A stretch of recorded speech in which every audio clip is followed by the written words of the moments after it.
After patch 4.04 shook up the game's meta quite a bit, people are starting to feel for which agents are becoming common faces in the new meta.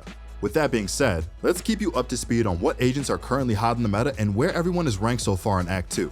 What is going on, ProGuides family? It is your host Sergeant Frost, and today we have the patch 4.05 tier list. Let's not waste any more time and let's jump right into it. At the top of the S tier, to no one's surprise, is Jett. Jett, as per usual, has found herself flying low on Riot's radar for balance changes for now, which means she's still earning her spot at the top of the S tier. Jett was already a top S tier agent since the start of last year, and it looks like her reign of dominance is not ending anytime soon unless the devs decide to finally address her power level. Honestly, the main reason Jett is able to stay in this position of power is due to the fact that the other duelists are not strong enough to give players a reason to pick them over her. Jett has speed, agility, flight, a dash, and a powerful flashy ultimate. Even Yoru, after his rework, still can't go toe-to-toe with Jett. And since no other duelist can challenge her status in the meta, she's still at the top of the S tier. Soba is becoming a staple of Valorant, and that's why we believe the devs are finding a hard time trying to figure out whether they should nerf him or not. His information gathering is top-notch, and no one is really capable of matching his unique ability to generate information and get picks. And that is why he just feels irreplaceable on certain maps. But right now, at the moment, no other agent provides the raw amount of info he does while also dealing damage. So Soba will continue to be a near must-pick for teams for the foreseeable future. Making his first repeat appearance in S tier this week, we have the French sniper Chamber. Chamber is becoming ultra popular in the ranked environment, and it's becoming pretty clear why. Two powerful and reliable guns, the best tripwires currently in the game, and a TP that allows him to play basically anywhere he wants and still have an escape. Chamber has some aggressive options going for him that the other Sentinels don't, and that makes him appealing and attractive to players in rank that want to carry. Even pro teams are starting to stop running the two duelist comps, and they're picking up a second initiator or even a Chamber as a duelist Sentinel hybrid for the team. The Chamber craze is only getting started this episode, so let's see how far he can rise. And if you're trying to pick up Chamber or master any other agent for your rank climb this episode, make sure to come visit us at ProGuides.com, where our Radiant and Immortal level coaches are more than happy to take your gameplay to the next level. Each session is individually tailored to your needs, so you'll always be improving no matter your current level. So if you're interested, the link is in the description. To everyone that overreacted to Viper's nerfs last patch, we want to assure you that she is just fine. A little tuning is healthy for the game and for the agent's kits, and that's what Viper got. She didn't receive any gut-wrenching nerfs to her character that would make her useless and expel her from the meta. The devs just added some counterplay and they tuned down her post-plant prowess, and they made managing her gas a real consideration now. This is all good for Viper because she can still be used to amazing effect if played well. Viper is still fine to use, and she's definitely sitting on top of the A tier for good reason despite her nerfs. Unfortunately for all of us, it looks like Brimstone's reign was too amazing, and right after the Riot devs gave Brimstone some buffs to propel him to the top, they gave him some nerfs this patch right after to tone down his levels again.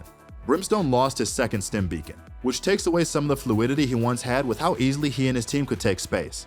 Now you kind of have to choose when to use the beacon, which makes him harder to be useful unless it's a straight up execute, although his execute is still strong when pulled off correctly.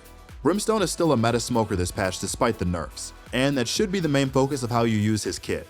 A lot of people got into the mindset of thinking the best ways to use him is to use his stims since they got buffed, and they've made his smoking a second priority. This nerf to his stims from the devs is to make sure we keep our priorities in check, although I just wish that Riot would have given us one more patch to enjoy Brimstone at his peak. Omen is back to being great with smokes in the meta, and he's chilling in A tier just like in the old days. Omen has stabilized the smoke meta since Astra was basically deleted from the game.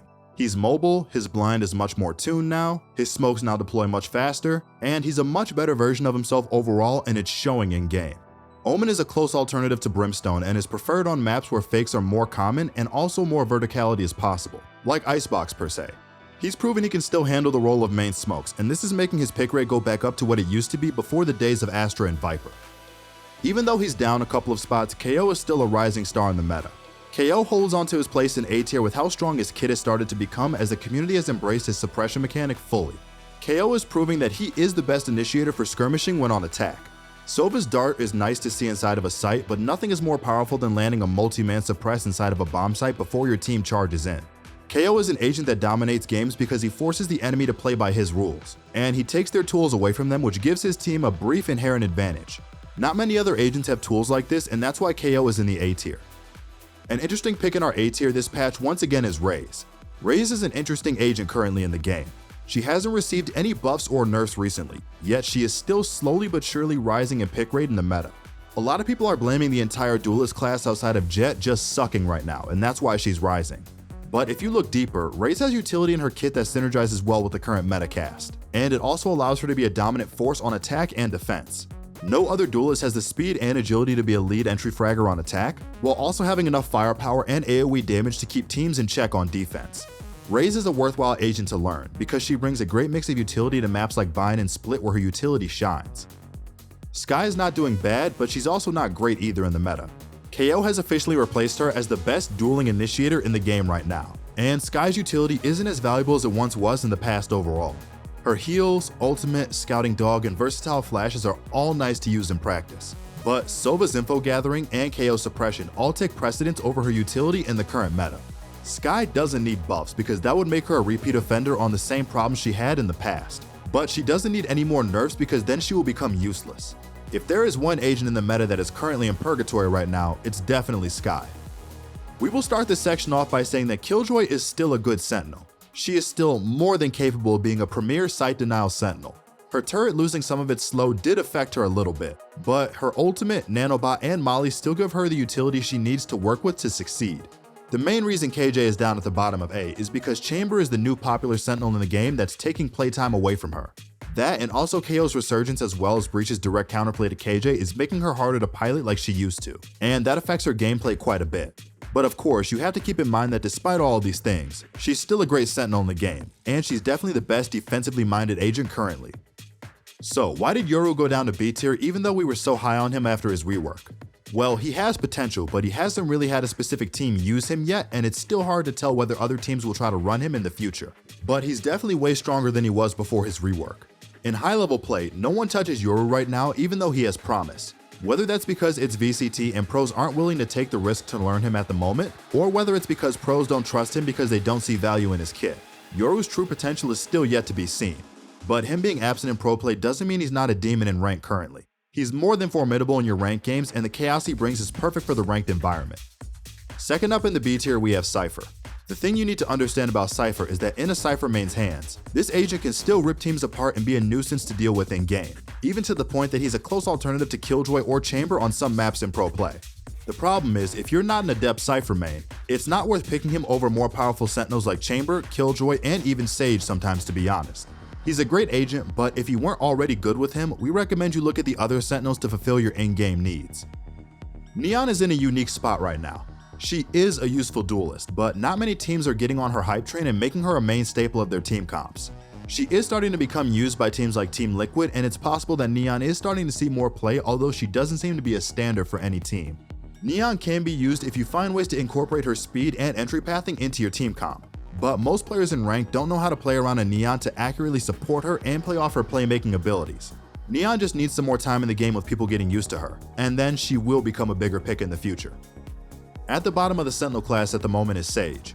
Sage in solo queue can still be used to high effectiveness, don't get us wrong. Sage's power to correct teammates' mistakes is one of the strongest tools a player can bring to a team, especially in a solo queue environment. This alone does make her worth picking if you want a support agent that can carry using just her abilities. But outside of that, she doesn't bring too much to a team, and she wouldn't be able to take the main Sentinel role due to that exact reason. This means she's fine as a flex pick on some maps, but she would always play second fiddle to other priority Sentinel picks like Killjoy or Chamber. So if you're trying to run Sage, just make sure that there's another Sentinel who can handle the site anchoring instead. Breach is doing very well in the pro scene right now, and his prowess as an initiator is rising to the point where he's breaking past his niche and Fracture to other maps like Haven and Split now. This bodes well for Breach since he's finally starting to become more of an overall good pick rather than a conditionally strong agent like he used to be. Yet at the same time, he is very weak in ranked games, and most other initiators will be preferred over Breach except for the same old Fracture story. That's why although Breach is in a great spot currently as an agent, he's just not in a great spot on tier lists. My, Reyna, how did we get here? It's safe to say Reyna and Phoenix are in the same boat right now. As a duelist, her kit is one-dimensional and it plays like it in game too. Reyna is dependent on getting a kill to flip her switching around. But a lot of teams are privy to Reyna's playstyle and they're keen on not feeding her kills to get her going. Since players know how Reyna operates and they know how to avoid her, Reyna doesn't offer much to a team outside of getting that first pick and then snowballing. So in hindsight, every other duelist with more utility than a flash is more valuable than her. I bet if you told someone in 2021 that Yoru would be out of C tier and Astra would take his spot in 2022, they'd laugh at you and then report your account. But here we are. Astra is weak as expected, but not completely useless. She's just stuck behind either being basically a smokes character only or being a full sentinel character. Teams that run her often choose one side to focus on and run with it, but she's no longer anywhere close to being able to do both as well as she used to do. But that's not to say that she's useless either, as there's more than a lot of players that are well versed in Astra at the moment due to how strong she was before. Some teams would still use her on maps like Fracture or Split more as a sentinel due to her versatility with her stars. But her main controller days are fading into obscurity, and perhaps a rework is in the books for an agent like Astra. Just like with Reyna, Phoenix is one-dimensional as a duelist, and you can feel it in game. He plays flat, his kit doesn't feel like it packs a punch outside of his ultimate, and that is a problem that a duelist agent does not want to have. Phoenix is in need of a rework because right now all of his abilities outside of his ultimate are not cutting it for a meta duelist. Let's hope he gets some love and attention quick before we all forget about him. Well guys, that's all we have for our patch 4.05 tier list. If you enjoyed the video, then please be sure to like, comment, and subscribe. Make sure to check out our website as our coaches are among the very best, and we hope you check them out if you enjoyed this video. This has been your host Sergeant Frost, and I'll see you all again in the next one.